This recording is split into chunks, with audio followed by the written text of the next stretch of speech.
Hey everybody, John from Additive Alliance here with another installment on my How to Build a 3D Printer video series. In this particular installment, I want to talk about the NX3D and its tool changing abilities.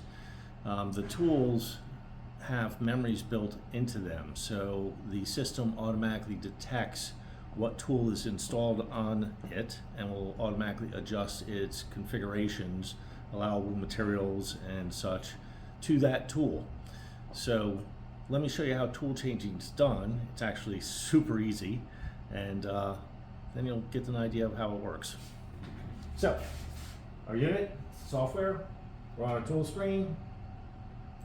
Click change tool. Tool head presents itself. It has the FDM standard head in it right now.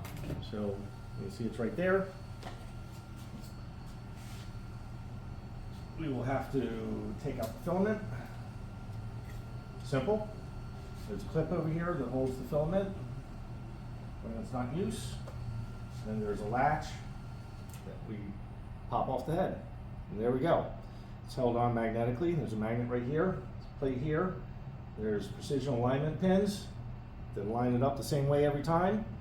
And then there's 3 8-pin connectors, 24 total pins, providing power to the tool and all the logic.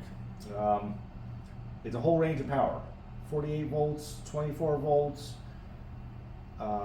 stepper control, stepper motor signal, 12 volts, 5 volts, PWM, SPI bus, 1 wire, loop currents, a couple of IOs to the GPIO for being able to turn things on or off, and RTD or thermistor sensor as well. So to put on another tool, let's say we want to just put on our simple probe tool for measuring Z heights, it just clips on like that. It's that simple. And what has happened is that the system then recognized the memory and has already selected it as a probe tool. So you say, okay, now it's ready to use the probe. Let's say we want to use a cutter, like a router. Change tool.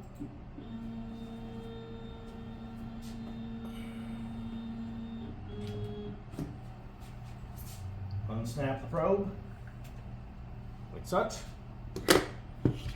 Snap in the router, those 2 magnets.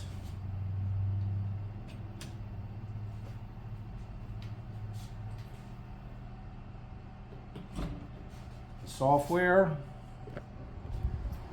has already recognized that it's a router. It's okay. Let's change the buttons down here for changing bits, accessing details on the router, like duty cycle, speed, and other configurations, whatever it was last using. I was cutting tin with it last, of all things.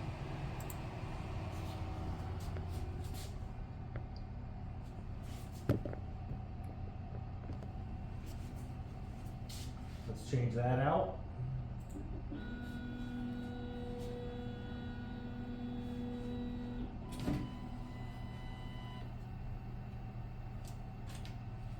Let's say we want to use a laser.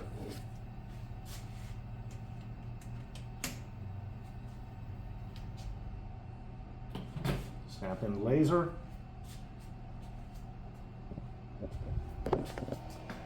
Again, the system has already recognized that it's an 80-watt laser.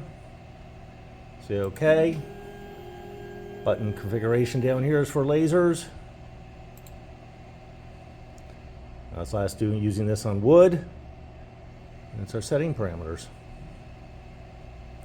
And we'll go back to our FDM head.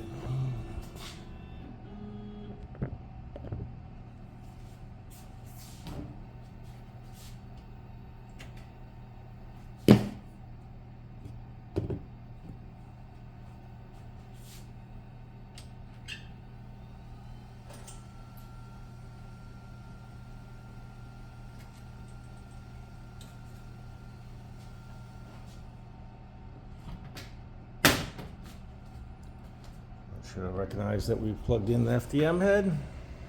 It's the FDM standard. I'm going to say OK. Notice it's already heating up. As soon as it made contact, it knew what it was. Our buttons down here changed to be filament feed, filament retract, FDM button. Notice now over here it's material now, material level. I remembered what type of material we were using last, and it's heating on up, along with other buttons for the filament. So it works that simply.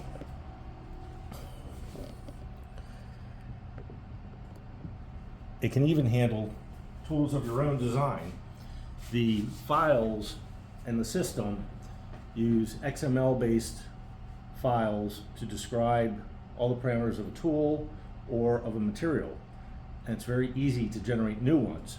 When you plug in a new tool to the machine, it doesn't know what it is, but those screens allow you to configure the tool and what material you're going to use, and away you go.